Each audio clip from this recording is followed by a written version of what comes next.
한국교회 최대 교단인 대한예수교 장로회 합동이 제99회 총회를 전라도 광주 겨자씨 교회에서 개최했습니다.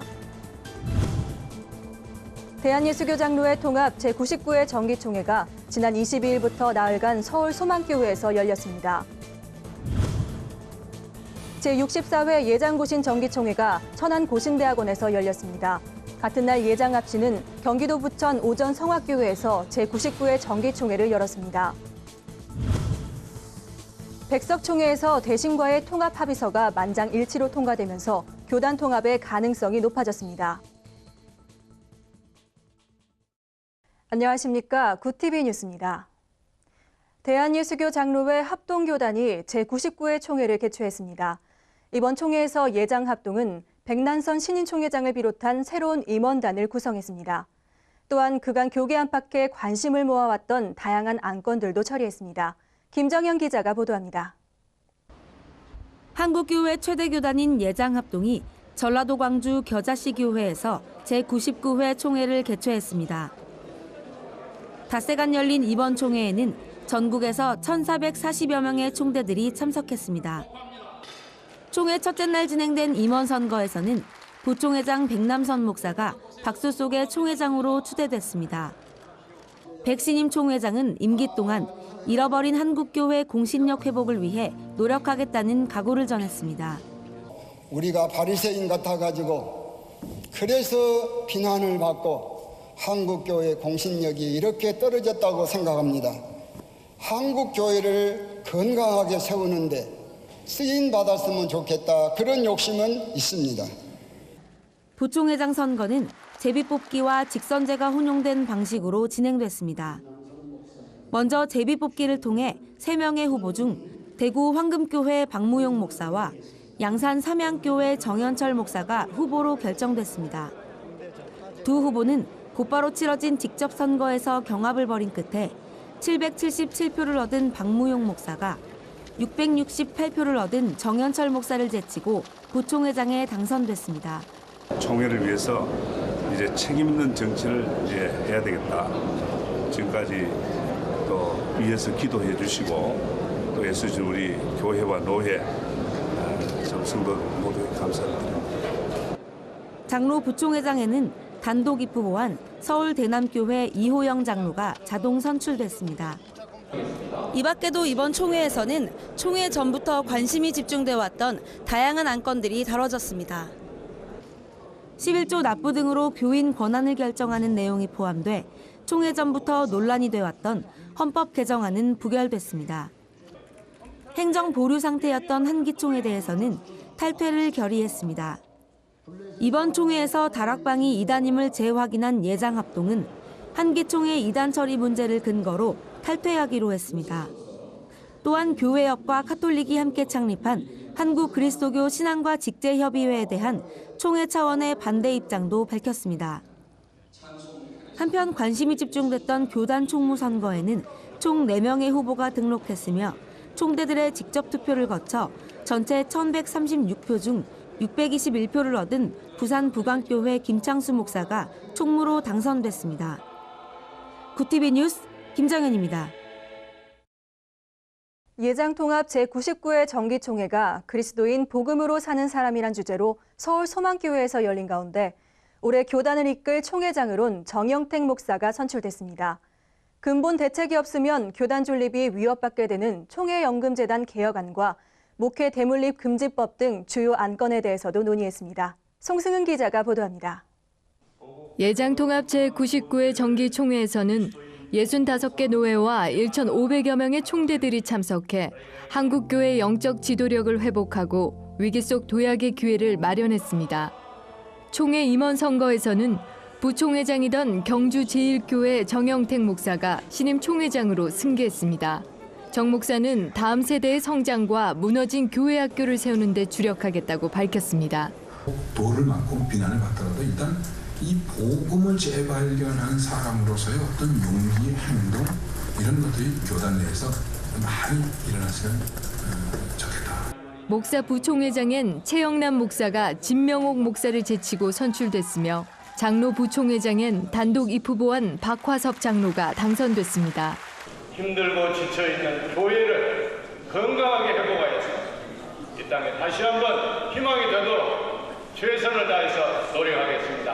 학금의 원리와 비빔밥의 원리를 이용해서 모순같이 일하겠습니다. 예장통합이 연금재단 문제 해법 찾기의 고심 가운데 이번 총회에서는 연금재단의 투명한 운영과 투자처 변경 등에 대한 개혁안이 주요 안건으로 다뤄졌습니다.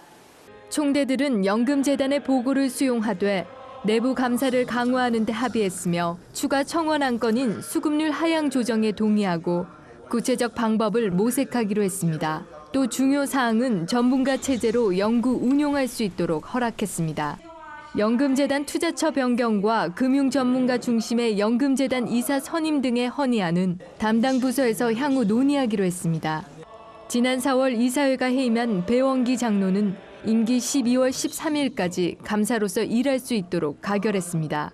연금재단은 목사들의 노후 생활에 중요한 것이죠. 생명줄이라고도 말하는데 수익률이 결코 낮아서는 안 되죠.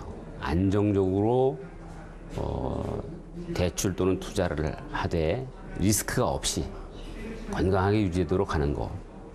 그게 우리가 목표로 하는 것이고. 관심을 끌던 목회 대물림 금지 신설 조항을 담은 헌법 개정안이 부분 통과됐습니다.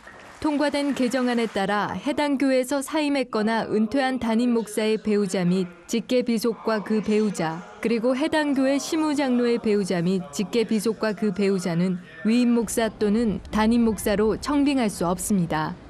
일반 세상 사람들이 다 이것을 악하게 보고 있어요. 법보다 중요한 것은 대형교회 목사님들이 스스로 세습을 안 하기를 공포하고 세습을 안 했더라면 이렇게 더 법의 가부를 가지고 싸우지 않았지 않겠는가 그런 생각이 들고요. 이 시대 어둠을 깨우치는 귀한 사역자들.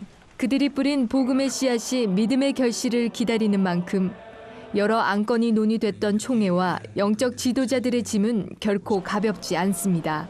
구티비 뉴스 송승은입니다. 한국교회 대표적 보수교단인 예장고신과 예장합신의 정기총회가 열렸습니다. 고신총회는 대학원 통합 및 이전 문제가 주요 안건이었습니다. 합신총회는 교단 통합 문제와 신학연구위원회의 목사 이혼과 이에 따른 권징에 대한 답변 등을 다뤘습니다.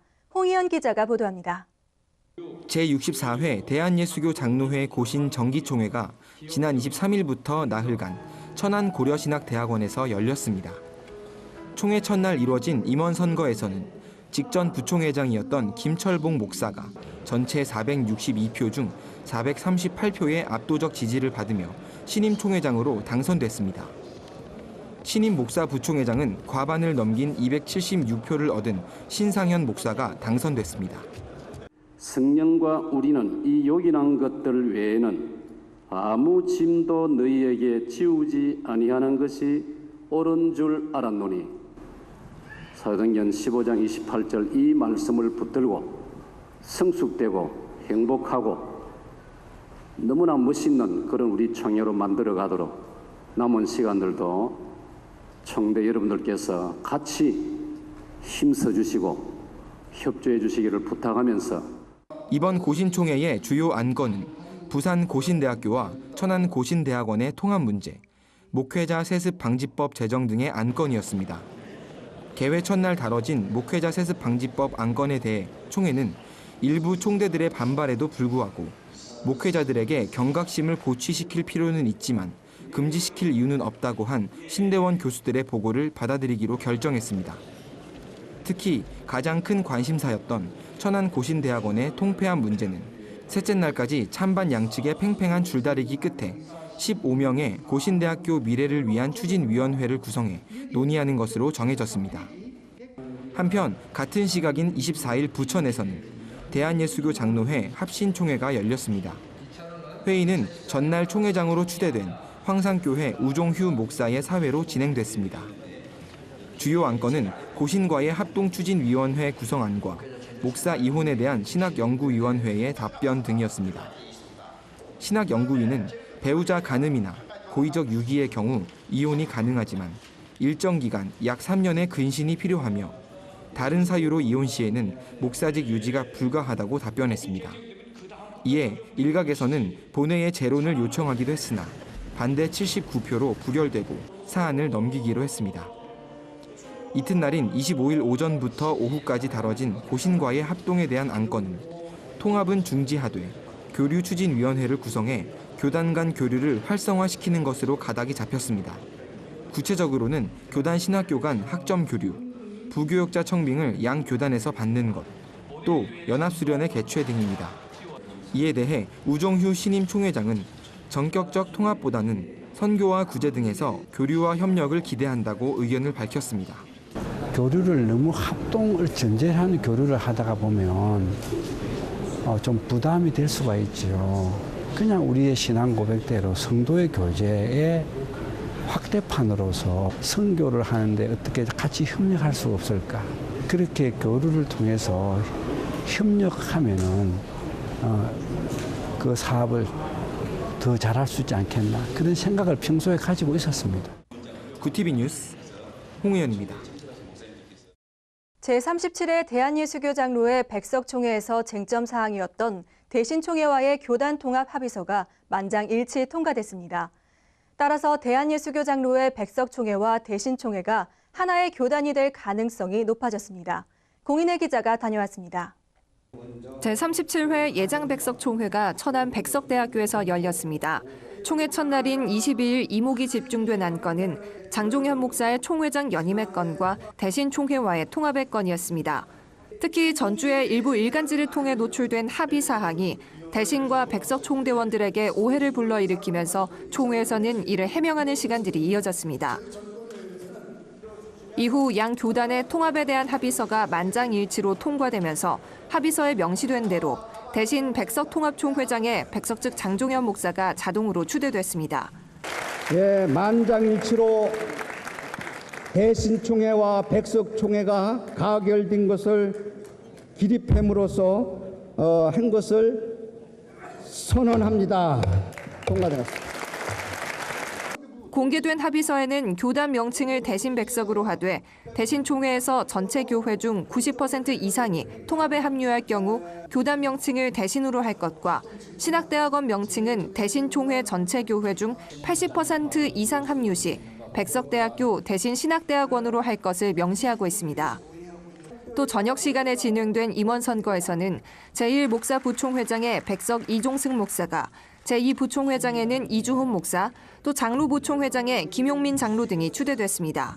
한편 총회에 앞선 개회 예배에서 장종현 제37대 백석총회장은 믿음으로 연합하여 전진하는 총회를 주제로 말씀을 전했습니다. 그는 설교에서 연합은 단순한 교세 확장이 아닌 더 큰 사랑의 실천을 위한 것이라며 갈라진 교단을 하나로 묶고 하나 되자는 주님의 명령에 순종하겠다고 연합의 의지를 강조했습니다. 총회장 하라고 하는 우리 총회의 그 깊은 뜻이 있는데 그것은 우리 한국 기독교가 흩어지고 갈라지고 분열된 상태에서 우리 백석총회를 중심해서 장로계를 한대로 통합하라고 하는 의미가 깊이 있습니다. 저는 그 대신총회가 우리 백석총회하고 앞으로의 한국교계를 짊어지고 또한 모든 일이 굳은 일, 또 어려운 일, 좋은 일을 함께 했으면 좋겠습니다. 대신 총회에 이어 백석총회도 교단 통합안을 통과시키면서 양측은 합의안에 따라 오는 11월 25일 천안 백석대학교에서 통합총회를 개최합니다. 통합이 순조롭게 진행될 경우 백석총회는 이제 7,000교회 이상의 대형 교단, 대신 백석총회가 됩니다. 통합된 총회가 커진 규모만큼 영적 연합과 사랑의 실천을 이어갈 수 있을지 앞으로의 행보가 주목됩니다. 구티비 뉴스 공인혜입니다. 고 오카눔 목사의 신앙과 삶을 그린 다큐멘터리 영화 제자 오카눔이 관객들을 찾아옵니다. 다큐멘터리 영화 잊혀진 가방, 중독 등을 연출한 김상철 목사가 고 오카눔 목사의 발자취를 쫓은 제자 오카눔을 제작했습니다. 제자 오카눔은 복음에 있어서 스스로 광인의 길을 걸었던 오카눔, 예수님의 제자로서 한 가정의 아버지로서 고인의 생전 모습을 다룬 영화입니다. 옥 목사는 한국 개신교에서 한경직 목사 이후로 가장 존경받는 인물이자 제자훈련의 선구자로 잘 알려져 있고 개혁 목사로서 누릴 수 있는 모든 것을 배설물로 여기며 한 영혼을 위해 최선을 다한 목사로 통합니다. 김상철 목사는 제자 오카넴이 어느 쪽 입장을 대변하는 영화가 아닌 것을 분명히 밝히며 이 작품을 통해 한국교회와 목회자들이 그리스도인의 본질을 심각하게 고민하고 회복되는 기회가 되길 바란다고 전했습니다. 배우 권오중, 성유리 씨가 재능 기부로 출연한 제자 오카넴은 10월 말 개봉 예정입니다. 한국교회 주요 교단장들의 모임 한국교회 교단장협의회가 지난 18일 녹색 한반도 통일화합나무 8천만 그루 심기 범국민 운동본부 발대식을 열었습니다. 녹색 한반도 통일화합나무 심기 운동은 황폐화된 북한 산림에 8천만 그루의 나무를 심어 녹색 한반도를 만들고 남북 관계의 진전을 도모하기 위한 취지의 사업으로 교단장협의회의 5대 사역 중 첫 번째 사역입니다. 교단장들은 현재 북한 산림의 황폐화는 그 수준이 매우 심각한 상태라며 산림 회복은 곧 생명 회복, 삶의 회복, 민족의 회복이 될 것이라고 기대를 나타냈습니다. 또 이 사업을 위해서는 한국교회 전 성도뿐만 아니라 전 국민이 하나가 되어야 한다며 참여를 호소했습니다. 한편 교단장협의회는 이날 범국민 운동본부 발대식에 앞서 녹색 한반도 평화운동협회 창립총회를 열고 대표회장의 전용재 기독교 대한감리회 감독회장을, 상임회장 및 본부장에 김영진 한국기독교장로회 부총회장을 각각 선출했습니다. 주요 단신입니다. 대법원이 이단교주에 대한 비판과 표현의 정도를 폭넓게 인정하는 판결을 내려 주목받고 있습니다. 대법원은 이단 전문가 진용식 목사가 하나님의 교회 교주 안산홍 사망 사실에 관해 발언한 것이 명예훼손이 될 수 없다고 판단하고 수원지방법원이 유죄 선고를 내렸던 원심을 파기했습니다. 중국이 최근 가정교회 소탕 작전 및 기독교 학교 일방적 폐쇄 등의 기독교 탄압을 강화하고 있습니다. 기독교인 박해감시단체 ICC 보도에 따르면 광둥성 포상 일대 가정교회에서 예배를 드리던 기독교인 100여 명을 불법 집회 혐의로 체포했으며 안우이성 푸양시의 기독교 중고교인 선창학교는 안전기준을 지키지 않았다는 이유로 강제 폐교됐다고 전했습니다. 한국조직신학회가 다음 달 17일 서울 등촌동 나다공동체 오픈스페이스에서 창립 50주년 기념포럼을 개최합니다. 이번 포럼은 신학의 경청이라는 주제로 기념예배와 대담, 열린토론과 발표, 학술상 제정 등 총 6개의 세션으로 진행됩니다. 한국구세군은 다음 달 11일 안산 와스타디움에서 다문화 한마음 한가족 축구문화축제를 개최합니다. 축제에는 전국 각지에서 활동하고 있는 다문화 축구팀 총 8팀이 참가하며 프로축구 선수들이 축구 기술을 가르쳐주는 축구 클리닉도 열립니다. 행사장 주변 부스에서는 미용봉사와 무료교식 등 다양한 이벤트가 진행될 예정입니다. 이상으로 굿TV 뉴스를 마칩니다. 시청해주셔서 감사합니다.